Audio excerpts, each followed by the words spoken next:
JP Morgan Chase put out a report on January 14th of 2020, and I have been asked several times to comment on that report.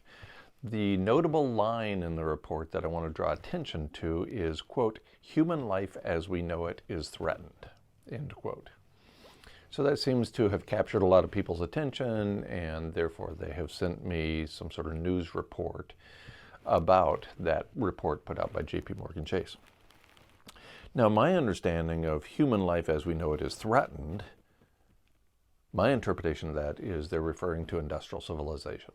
They're not referring to an extinction level event for humans. However, this rapid rise in global average temperature, up to 3.5 degrees Celsius, according to the report, above the 1750 baseline, that would be approximately a doubling of where we're at right now. So if in fact we do experience a global average temperature rise of 3.5 degrees in as little as between now and 2100, the standard metric in any report is, of course, it's not going to happen until 2100. If we do experience a global average temperature rise double what we've had since the beginning of the Industrial Revolution in 1750, up to 3.5 degrees Celsius by 2100, I can't imagine humans will survive that. After all, right now, we're at the highest temperature ever experienced by our species, Homo sapiens, according to a paper by James Hansen and colleagues published in 2017. So, I strongly suspect that 3.5 degrees is an extinction level temperature, given the rapidity of that change with respect to environmental conditions.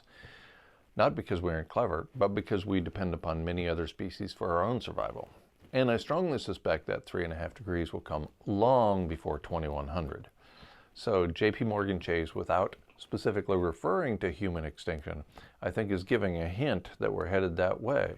When they say, quote, "human life as we know it is threatened," I think they're referring to industrial civilization, but because of the loss of the aerosol masking effect, or even the decline in the aerosol masking effect, when we lose industrial civilization, even in the United States, much less in the rest of the world, the abrupt rise in temperature as a result of that leads very quickly to loss of habitat for Homo sapiens, and therefore ultimately extinction of our species. At the edge of extinction, only love remains.